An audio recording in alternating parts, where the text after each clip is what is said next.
محمد المرسلين ونعوذ بالله من شرور أنفسنا ومن سيئات أعمالنا أشهد أن لا إله إلا الله وأشهد أن محمدا عبده ورسوله يا أيها الذين آمنوا اتقوا الله حق تقاته ولا تموتن إلا وأنتم مسلمون يا أيها الناس اتقوا ربكم الذي خلقكم من نفس واحدة وخلق منها زوجها وبث منهما رجالا كثيرا ونساء واتقوا الله الذي تساءلون به والأرحام إن الله كان عليكم رقيبا يا أيها الذين آمنوا اتقوا الله وقولوا قولا سديدا يصلح لكم أعمالكم ويغفر لكم ذنوبكم ومن يطع الله ورسوله فقد فاز فوزا عظيما.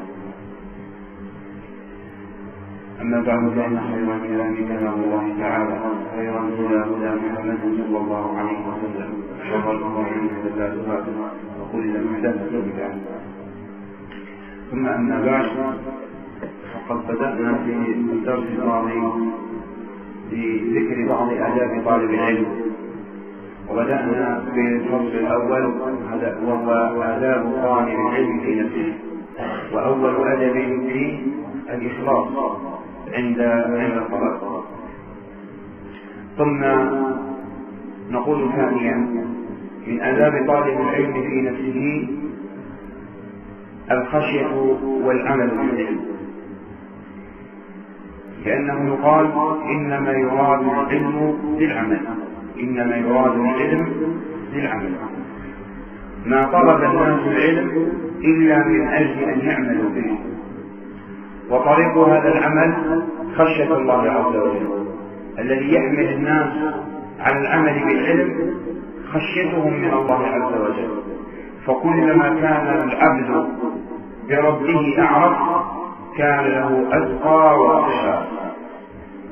قال الإمام أحمد رحمه الله أصل العلم الخشية، أصل العلم الخشية، يعني أن خشية الله عز وجل هو أصل العلوم جميعا. وهذا المعنى مروي عن ابن مسعود رضي الله عنه بلفظين، أولهما قال رضي الله عنه كفى بخشية الله علما، كفى بخشية الله علما. هذا أخرجه عنه ابن المبارك في كتاب الزهد، قال كفى بخشية الله علما. تتمته قال وكفى بالاغترار بالله عز وجل جهلا. الاغترار الغرور بالنفس، والأمن من مكر الله عز وجل هو الجهل لحد ذاته ولو كان الرجل عالما. وخشية الله عز وجل التي تحمل الناس على العمل هو العلم، هو العلم، لأن العلم وسيلة، وأما الخشية هي الغاية. الخشية خشية الله عز وجل هي الغاية.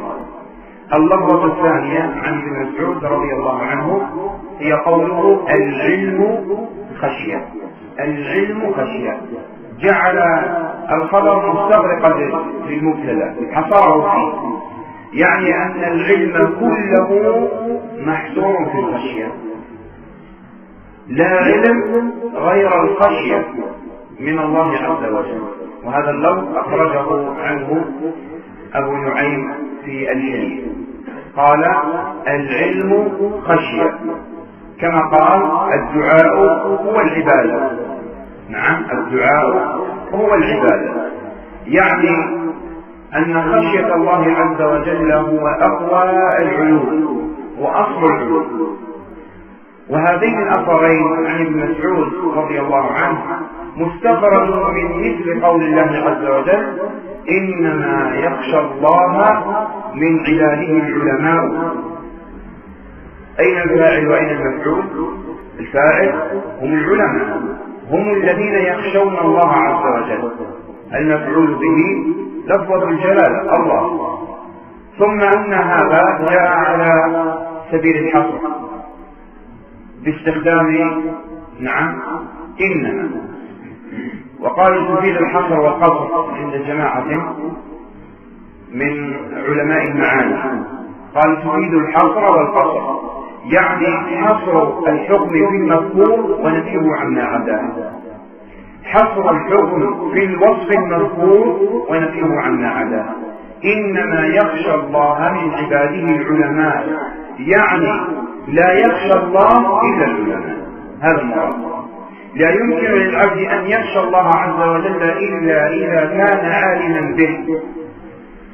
قد يقول القائل: قد يخاف الناس من الله عز وجل من الزلازل والبراكين مع أنهم لا يعرفون الله، والكافر أيضا قد يخاف من قدرة الله عز وجل عليه. والجواب فرق بين الخوف والخشية.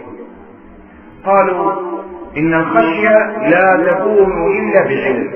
الخشية هي خوف ولكنه خاص، وهو خوف العالم، بخلاف الخوف فإنه قد يكون عن جهل. صح ولا لا؟ قد يخاف الرجل من شيء مجهول، يمشي في الظلام مثلا فيسمع مثلا صوتا فيخاف منه يزعجه، ويصير هذا الشيء مخوف منه رغم أنه يجهل ماهيته. بخلاف الخشية لا تكون إلا من العظيم الذي يخشى بحق. ثم ثانيا قالوا الخشية لا تكون إلا من الذي يستحق أن يخشى به، وهو العظيم، بخلاف الخوف. قد يخاف الناس من شيء حقير، نعم، ولكنه مخوف عند بعضهم، كما يخاف الناس من الظلام مثلا، ويخافون من الريح، نعم، أو من الوساوس، نعم، أو من الظل أو نحو هذا. هل هذه الأشياء المذكورة مخوفة تخيف؟ الجواب لا. ومع هذا بعض الناس يخافون منها. إذن الخوف لا يمدح على وجه إطلاق، وإنما يمدح إذا كان مبنيا على علم أولا، ثم ثانيا إذا كان المخوف منه يستحق، لأن المخوف منه تخاف منه لأنه يقدر عليه. والعلماء لما عرفوا الله عز وجل بأسمائه الحسنى وصفاته العلى عملوا له، لأنهم تعرفوا على الله عز وجل وعرفوا قدرته. كما دعا نوح عليه الصلاة والسلام قومه 1000 سنة إلا 50 عاما، فقلت استغفروا ربكم إنه كان غفارا يرسل السماء عليكم مدرارا ويمددكم بأموال وبنين ويجعل لكم جنات ويجعل لكم أنهارا. لما دعاهم بالليل والنهار وأسر لهم إسرارا وجهر لهم ودعاهم في نواديهم العامة وبيوتهم الخاصة، لما لم يستجبوا وضع نوح عليه الصلاة والسلام يده على الداء، شخص الداء، قال: ما لكم لا ترجون لله وقارا؟ قال ابن عباس رضي الله عنهما: ما لكم لم تعرفوا عظمة الله، ما لكم لم تعرفوا عظمة الله. خرجه عنه الطبري رحمه الله في التفسير بإسناد صحيح. ومثل أيضا ورد عن قتادة: ما لكم لم تتعرفوا على الله، ما لكم لم تتعرفوا على الله عز وجل. الشاهد من هذا كله أن العبد كلما كان يعرف الله عز وجل كلما كان له أتقى وأخشى. كما قال عبد الله بن المبارك رحمه الله: كيف يدعي قوم أنهم أكثر علما وهم أقل زهدا وخشية؟ لا يستقيم هذا. كيف يدعي قوم أنهم أكثر علما وهم أقل زهدا وخشية؟ لا يمكن. الرجل العالم هو الذي يحمله علمه على خشية الله عز وجل وعلى العمل به. ولذلك القرون الماضية، ونقول بالتحديد قرن الصحابة رضي الله عنهم، لم يكونوا يفصلون بين العلم والعمل، عندهم العلم والعمل بمعنى واحد، كفلة واحدة لا تنفرق. ولذلك لما قال هرم بن حيان: إياكم والعالم الفاسد، تعجب عمر رضي الله عنه، هذا في زمن خلافة عمر رضي الله عنه، فكتب إليه وأشفق، شدد في كتابته وقال: ماذا تريد بالعالم الفاسد؟ فخاف هرم بن حيان أن يكون قد تكلم بشيء مخالف لشريعة الإسلام، فقال: لا والله يا أمير المؤمنين لم أرد الخير، وإنما أريد أن الرجل يتعلم فيصير عالما ولكنه لا يعمل بعلمه فيكون فاسقا فيغتر الناس به. فقلت إياكم والعالم الثاني. ذكر هذا أو العالم الفاسق، ذكر هذا الذهبي رحمه الله وعلق عليه قال إنما أنكر عليه عمر رضي الله عنه من أجل أن العالم عندهم هو العالم، لما قال إياكم والعالم الفاسق، وعالم ليس بجاهل وفاسق. تعجب عمر رضي الله عنه كيف يكون الرجل عالما سماه عالم ومع أنه فاسق لا يعمل بعلمه. تعجب لأن عندهم العالم هو العامل، العالم عندهم هو العامل. وقد ورد الوعيد الشديد في من تعلم علما ولم يعمل به، وقد ورد الوعيد الشديد في من تعلم علما ودعا الناس إليه ولم يعمل به،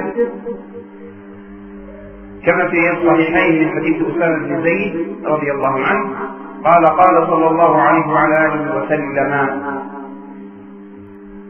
يؤتى برجل يوم القيامة فيلقى في النار فتندلق أمعاؤه، ولفظ الصحيحين قال فتندلق أقتابه، ونفس المعنى، فيدور عليها دوران الحمار على رحال فيطيف به الناس يمرون عليه في نار جهنم فيقولون إنك كنت تأمرنا بالمعروف وتنهانا عن المنكر، يعني يتعجبون من حضوره معهم في نار جهنم. وقد كان رجلا عالما، بل وكان رجلا عالما واعظا، كنت تأمرنا بالمعروف وتنهانا عن المنكر، يعني نفرق بين المعروف والمنكر. فقال نعم، كنت آمركم بالمعروف ولا آتي، وكنت أنهاكم عن المنكر وآتي.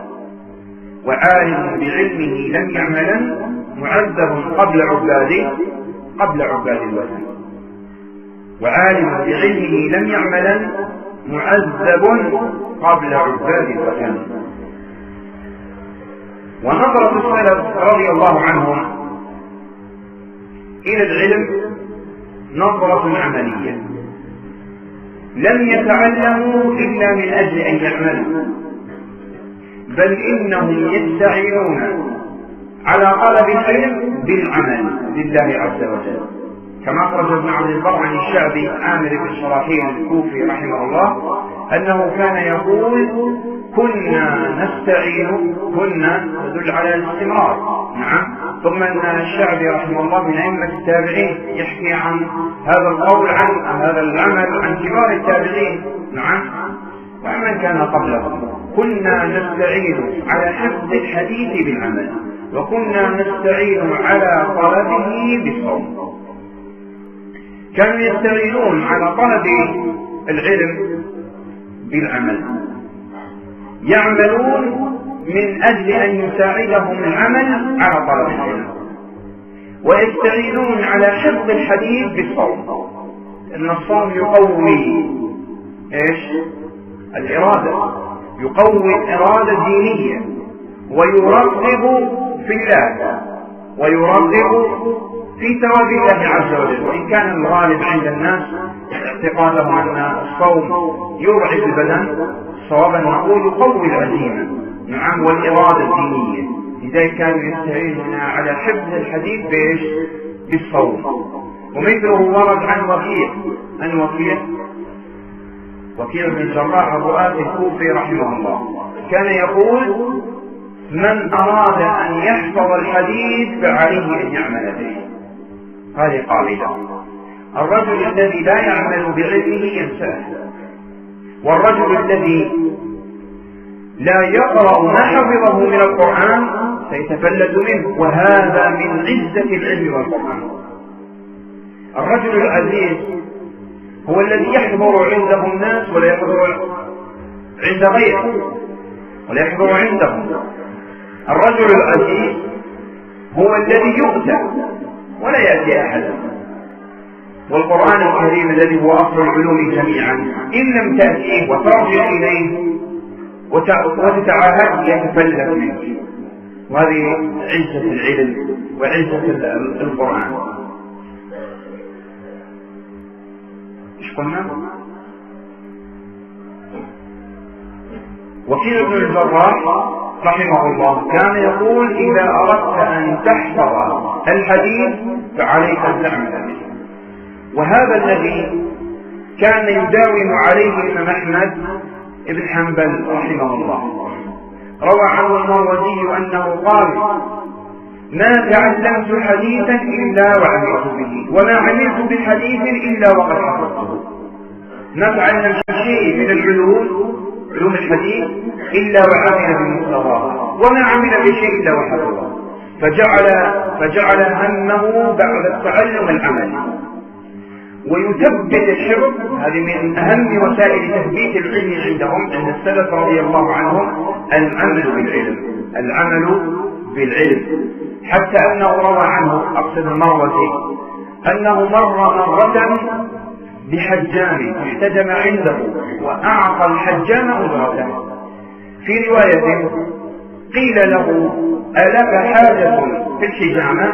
فقال: لا، إلا أننا روينا أن النبي صلى الله عليه وسلم احتجم عند أبي طيبة وأعطاه دينارا، فأحببنا أن نعمل بعمل رسول الله صلى الله عليه وسلم. احتجم النبي صلى الله عليه وسلم وأعطى الحجام أجرته. فلما روى الإمام أحمد رحمه الله هذا الحديث بإسناده إلى النبي صلى الله عليه وسلم لم يرد أن يخالف، مع أنه ليس له حاجة في الحجامة، لم يحتج إليها، ولكنه احتاج إلى العمل، أن يقتدي بالنبي صلى الله عليه وعلى آله وسلم. وهكذا ينبغي لطالب العلم أن يكون له حظه من التنسل وحظه من التعبد، أن يكون له ورد يقرأه، ورد من القرآن، حزب من القرآن يقرأه، أن يكون له ركعات يصليها بالليل ويلتجئ إلى الله عز وجل. طالب العلم إن استغنى عن الله عز وجل أرداه الله عز وجل المنال. لا بد على طالب العلم أن لا يغير الله عز وجل عن دينه أبدا، يستعين به. كان ابن تيمية رحمه الله تعالى إذا اختلطت عليه مسألة خر ساجدا لله عز وجل ودعا بالدعاء المشهور: اللهم يا معلم آدم علمنا ويا مفهم سليمان فهمنا. فما يقوم إلا والمسألة عنده، من شيء إلا عندنا خزائن.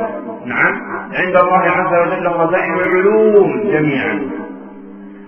قال ابن القيم رحمه الله تعالى: هذه الآية أصل في الدعاء، يعني إذا علمت أن عند الله عز وجل خزائن من كل شيء، هذا تنبيه للمسلم أن يدعو الله سبحانه وتعالى. ينبغي على طالب العلم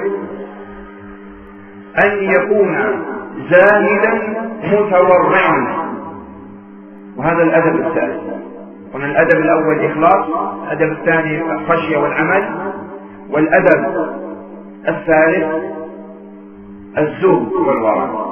لا بد أن يكون زاهدا متورعا. الزهد ليس أن لا تملك شيئا، ولكن حقيقة الزهد أن لا يملكك شيء. الزاهد قد يكون من أغنى الناس ومع هذا يكون زاهدا، لأن حقيقة الزهد قالوا ليست هي أن لا تملك شيئا، ولكن أن لا يملكك شيء. تملك المال ولكن لا يملكك. ولذلك النبي صلى الله عليه وسلم تزوج بأكثر من أربعة،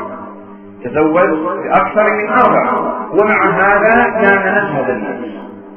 وعثمان وعبد الرحمن بن عوف وبكر الصديق كانوا من أغنى الناس زمن النبي صلى الله عليه وسلم، كانوا من أكابر الزهاد والعباد. وسليمان ابن داود عليه وعلى نبينا أفضل الصلاة والسلام كان ملكا نبيا، وقد ملك مشارق الأرض ومغاربها، ومع هذا كان زاهدا. الزهد أن لا يملكك شيء، بحيث إذا كان عندك المال لا تحزن على فنائه ولا تفرح عند تفاضله. لذلك صعب الزهد. من منا لا يتصف بهذا الوصف؟ نعم، أن لا يحزن إذا فاتته الدنيا، وأن لا يفرح إذا جاءت. إذا كان الرجل لا يتصف بهذه الصفتين أو اتصف بهاتين الصفتين، إذا اتصف بهاتين الصفتين كان زاهدا، وإلا فلا.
نقول إن الزهد هو الذي يحمل صاحبه على فعل الواجبات وترك المحرمات، وليس المراد به ترك الدنيا جميعا وترك متاعها والتنعم بها. قيل لي الشيباني محمد بن حسن صاحب أبي حنيفة النعمان، قيل له ألا تصنف كتابا في الزهد؟ قال قد صنفت كتابا في البيوع. قيل له ألا تصنف كتابا في الزهد؟ يعني تذكر الروايات عن النبي صلى الله عليه وسلم المرفوعة، تذكر الأحاديث الموقوفة والمرفوعة عن التابعين. فقال لقد صنفت كتابا في البيوع. ايش يريد بهذا؟ يريد أن الزاهد حقا هو الذي يعرف الحلال والحرام، وهو الذي يضبط نفسه عند الحرام فلا يقع فيه. هذا المراد بالزاهد. الزاهد هو الذي يملك الدنيا ولكن لا تملكه، هو الذي يملك متاع الدنيا ويملك المال ولكن المال لا يملكه.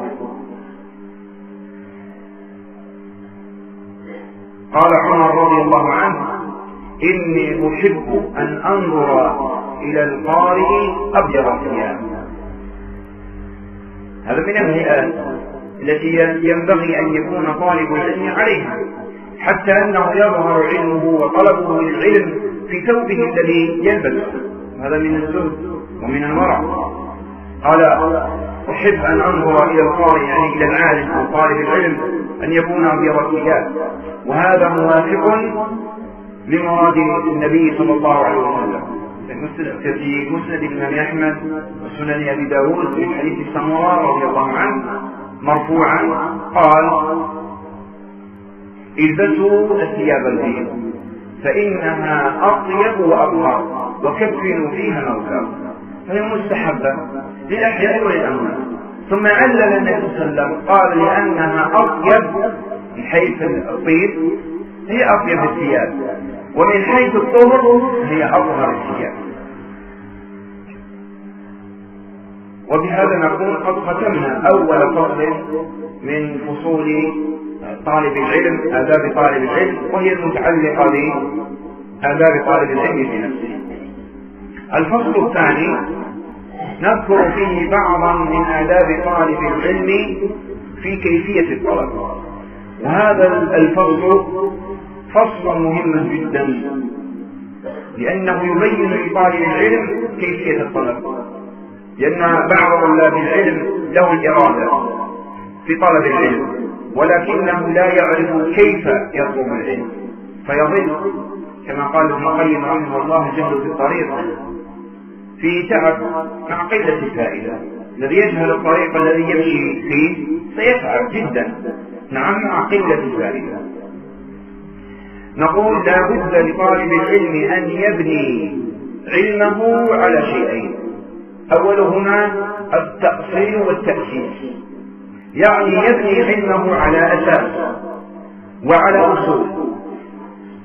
قالوا قديما من لم يتقن الأصول حرم الوصول، من لم يتقن الأصول حرم الوصول، يعني الوصول إلى العلم. المراد بالوصول هنا الوصول إلى مفاتيح العلم وغايات العلوم.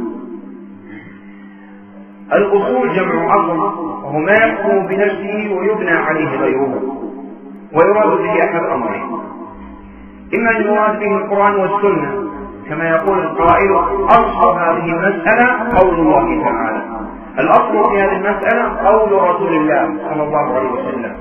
فلا بد لطالب العلم أن يهتم بأصول المسائل من القرآن والسنة، لا يهتم بتجميع أقوال أهل العلم بقدر ما يهتم بأدلة أهل العلم. ولا يشترط كما سيأتينا أن يحفظ طالب العلم القرآن كله، كما أنه لا يشترط أيضا في العالم أو حتى المجتهد الذي يستنبط الأحكام الشرعية من القرآن والسنة أصالة، لا يشترط فيه أن يحفظ القرآن كله، وإنما يشترط فيه شرط واحد، وهو أن يعرف مواضعها، أن يعرف مواضع آيات الأحكام، خصوها بآيات الأحكام، وهي حوالي 500 آية، نعم، أن يعرف مواضعها في القرآن حتى يسهل عليه بعد ذلك أن يرجع إليها كلما احتاج إلى مراجعتها. الثاني من معرفة الأصول معرفة القواعد والضوابط والفروع. هذه 3 أشياء: القواعد والضوابط والفروع. القواعد جمع قاعدة، والمراد بها القاعدة الكلية المنضبطة أو المنطبقة على جميع جزئياتها. هي قاعدة كلية ليست جزئية أو فرعية، قاعدة كلية، ثم أنها منطبقة ممكن تطبيقها على جزئيات كثيرة، وهذه من الأهمية بمكان لا يستغني عنها طالب العلم.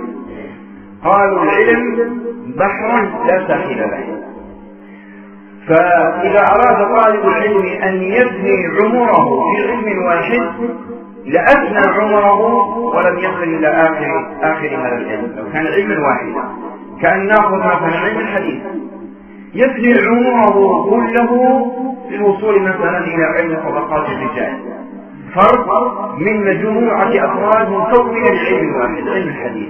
فكيف بالفقه، فكيف بأصوله، فكيف بالتفسير، فكيف بأصوله، فكيف بالفرائض، نعم، وهكذا. فما الذي ينبغي إذا على طالب العلم؟ ينبغي له أن يجمع هذه المسائل تحت أصول ويحفظها ويضبطها. يسهل على طالب العلم جدا في خضم كثرة هذه المسائل أن يفتي الناس أو يفتي نفسه أو يفتي الناس بمقتضى القرآن والسنة إذا كان ضابطا محكما لهذه القواعد. قالوا مثال ذلك قاعدة النسيان المشهورة في العبادات، قاعدة النسيان في العبادات، وهي أن الواجبات لا تسقط بالنسيان والمحظورات تسقط بالنسيان. هذه قاعدة نطبقها في الصلاة وفي الصيام، نعم، وفي الحج وفي جميع العبادات. هذه قاعدة مضطردة، وعلى بعض فروعها أدلة من القرآن والسنة ليس هذا مجال بيانها، لكن الشاهد منه نعطي مثلا نقول فرق بالنسبة للصلاة بين من نسي الطهارة وبين من نسي التطهر من النجاسة، لأن من نسي الطهارة هو من باب من نسي الواجب، من باب افعل، نعم، ونسيه. هذا يعاقب على هذا النسيان بحيث يجب عليه أن يستأنف الصلاة. نعم، الرجل الذي نسي ودخل إلى الصلاة من غير وضوء أو من غير غسل ماذا يجب في حقه؟ إذا تذكر خلال الصلاة يجب عليه أن يخرج من غير يسلم، لأنه لم يدخل إلى الصلاة بعد. نعم، لأنه لم يدخل إلى الصلاة بعد ولم تنعقد هذه الصلاة. ولو بعد السلام يجب عليه أن يعيد. قال الفقهاء أبدا. ايش معنى أبدا؟ الفرق بين قولهم أبدا وفي الوقت. أبدا يعني أنها لا تسقط بالتقادم، ومهما طال الزمان يجب عليه أن يعيد هذه الصلاة. ليش؟ قالوا لأن الطهارة من باب الواجبات لا تسقط بالنسيان، بخلاف الصلاة بنجاسة. لو نسي رجل وصلى صلاة، نعم، وثوبه فيه نجاسة ولم يعلم منها إلا بعد كمال الصلاة، ما حكم صلاته؟ أقول الصلاة صحيحة. ليش؟ لأن اجتناب النجاسة من باب لا تفعل، نعم، وقد وقع فيه بحكم النسيان فليس عليه شيء. طيب، هذه في مسألة الصلاة. ثم إذا علمنا بها في بقية العبادات ظهر لنا بأن هذه قاعدة مضطردة. نعم، نعمل بها في مجال الحج مثلا. عندنا الطواف قد يكون ركنا وقد يكون واجبا على حسب الأنساك الثلاثة. فمن نسي الطواف مثلا، نعم، من نسي الطواف نقول يجب عليه أن يرجع إلى مكة وأن يرجع على هيئته محرما ويدخل إلى مكة، نعم، ويقول لا يسقط حتى لو خرج من الحرم ودخل بلده، يجب عليه أن يرجع مرة أخرى ويلبس لباس الإحرام ويطوف الطواف الذي نسيه. طيب، ليش؟ لأن الطواف من باب الواجبات. لكن لو أنه ارتكب بعض محظورات الإحرام ناسيا، كان مثلا غطى وجهه أو غطى رأسه، ما حكم إحرامه؟ هل نوجب عليه فدية؟ لا نوجب عليه شيئا. نعم، المتعمد الذي يلبس المخيط أو يغطي رأسه، نعم، أو وجهه، المتعمد نوجب عليه فدية. وأما الناسي فإننا لا نوجب عليه شيئا لقاعدة النسيان في العبادة. وهكذا قف على هذا. طيب، هل القاعدة مفيدة ولا غير مفيدة؟ نعم، هذه مفيدة. يأتيك بأي مسألة في الدنيا متعلقة بالعبادة وفيها ايش؟ وفيها ركن النسيان تستطيع أن تفتي فيه. فإذا كان من باب الواجبات فإنك تبطلها، وإذا كانت من باب المحظورات فإنك لا تبطلها وتقول عفى الله عما سلف. طيب، قلنا ايش القواعد؟ والثاني الضوابط، جمع ضابط، وهو الذي يجمع مسائل متعددة في باب واحد، يجمع فروعا متعددة في باب واحد، خلاف القاعدة في أبواب متعددة، نحن ذكرنا الصلاة والحج، نعم، والصيام ونحوها.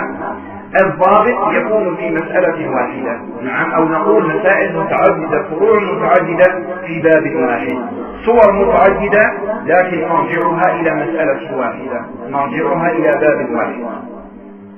كيف يضبط؟ يضبط إما بالرجوع إلى جمع النصوص الواردة في المسألة. الحديث قالوا لا تتبين علته إلا إذا جمعت طرقه، نعم، وأيضا المسألة الواحدة لا يتبين الضابط فيها إلا إذا جمعت نصوص القرآن والسنة في باب الواحد. نعم، مثال ذلك الضابط في صحة صلاة الإمام المخطئ. يأتي الناس فيسألون عن حكم إمامة رجل فاسق، ويأتي الناس فيسألون عن حكم إمامة إمام مبتدع، أو عن رجل يشرب الخمر يصلي بالناس، أو رجل يسرق، أو رجل يسب الله، أو رجل يستغيث برسول الله فيصلي بالناس. ما حكم هذه الصلاة؟ هذه مسائل متعددة، هذه فروع متعددة، صور متعددة، لكن ترجع إلى باب واحد وهو باب الإمامة. صحيح ولا لا؟ ما الحكم فيها؟ ما هو الضابط؟ قالوا من صحت صلاته صحت إمامته. نحن نسأل ما دام هذه صور متعددة، لكن لو علمت هذا الضابط تستطيع أن تجيب في جميع هذه الأسئلة من غير أن تخطئ، وهي أنك تسأل هل هذا الرجل المسؤول عنه إذا صلى لنفسه صحت صلاته أو لا؟ يقال صحت صلاته إذا صحت إمامته. مثال الرجل الفاسق، هل إذا صلى لنفسه صحت صلاته؟ صحت صلاته، ليس بكافر، هذا مسلم صلى. نعم، يصلي لغيره مثل ما يصلي لنفسه. طيب، وأما إذا كانت صلاته لنفسه لا تصح فصلاته لغيره من باب أولى لا تصح، كالرجل مثلا المبتدع لكن بدعته مكفرة. نعم، هذا الرجل لو صلى لنفسه لا تصح صلاته، فكيف إذا صلى لغيره؟ نعم، مع هذا نقول والضابط آخر في المسألة هو أنه حيث وجد غيره يجب أن يقدم، لكن إذا لم يوجد غير هذا الإمام الفاسق أو المبتدع فإنه يصلى خلفه. وأهل السنة والجماعة مجمعون على أن المسلم له أن يصلي خلف كل بر وفاجر. نعم، واضح المسألة؟ نقول مثلا الضابط في التشبه بالكفار، الضابط في التشبه بالكفار، قال من تشبه بقوم فهو منهم. طيب، لكن رجل يلبس سروالا مثلا، هل نقول بأنه قد تشبه بأهل الكفر؟ رجل ليس سترة مثلا، هل نقول بأنه تشبه بأهل الكفر؟ أو أن نقول أن التشبه هو الذي يلبس لباسا مستوردا لبلاد الكفر؟ نعم، أو أن نقول صناعته صناعة أهل الكفر؟ ما الضابط في هذا؟ نعم، كثير من الناس يخلط في هذه المسألة، يقول هذا تشبه، هذا لا يجوز، نعم، أو هذا ليس من التشبه. الضابط في هذا يضبط صور متعددة جدا، نعم، صور مهما كثرت، نعم، يضبطها ضابط واحد في باب واحد، باب التشبه، وهو أن يكون من خصائص أهل الكفر. إذا كان من خصائص أهل الكفر فيحرم، وإذا لم يكن من خصائصهم فليس بمحرم. هيئة مثلا تسريحة الشعر، إذا كانت مشتهرة، إذا رآها الرجل نعم على غيرها ورآها على المرأة قال بأن هذا من علامات الكافرات، نقول كيف هنا؟ النبي صلى الله عليه وسلم قال نعم من تشبه بقوم فهو منهم. رجل يلبس حذاء، طيب، لكن صنع في بلاد أوروبية، في بلاد كافرة، نعم، هل نقول بأنه محرم؟ لا نقول بأنه محرم، لأن هذا ليس من خصائص أهل الكفر. من قال بأن الحذاء هو خاص بأهل الكفر؟ الأحذية يلبسها كل أحد، نعم، وليست شعارا من شعائر أهل الكفر، اللهم إلا إذا كان عليه شيء يدل على الكفر، أن يكون مثلا عليها صليب، نعم، أو أن يكون عليها شيء يدل إذا رآه الرجل يدل على أهل الكفر، فيه علامة تدل على أنه من إيش؟ من خصائص أهل الكفر والإلحاد. وبهذا يستطيع طالب العلم أن يجمع بين هذه الصور الكثيرة، نعم، التي لا حد لها ولا حد. يظل الرجل يجمع هذه المسائل قد لا يسعفه، نعم، عمره، فينقضي عمره قبل أن يجمع هذه المسائل، لكن يستطيع أن يضبطها بضابط واحد أو بقاعدة واحدة. الفروق جمع فرق، وهي لا تكون إلا إذا تعلم الرجل المسألة بذاتها، لا تكون إلا إذا أتقن طالب العلم مسألة فيستطيع أن يفرق بين هذه وهذه. فكثير من أو نقول بعض طلاب العلم قد يتوهم في بعض الأحيان أن هذا القول مناقض للقول الآخر، أو أن هذه الفتوى لعالم ما مخالفة لفتوى عالم آخر. نعم، هذا لأنه لا يفرق بين المسائل، فقد تكون المسألة واحدة لكن الفرق بينها بين التحليل والتحريم قد نقول مرة بالتحليل ونقول مرة بالتحريم لوجود فرق قد لا يلحظه طالب العلم لكن يلحظه العالم. نعم، دقة نظر طالب العلم هي التي تؤدي إلى أن يعلم الرجل علم اليقين الفروق. نعم، وقد ألف أهل العلم قديما وحديثا في مسألة الأشباه والنظائر. نعم، والفروق للقرافي والأشباه والنظائر للسيوطي وغيرهم من أهل العلم. لعلنا نواصل إن شاء الله في الدرس القادم، والله أعلم، وصلى الله على نبينا محمد.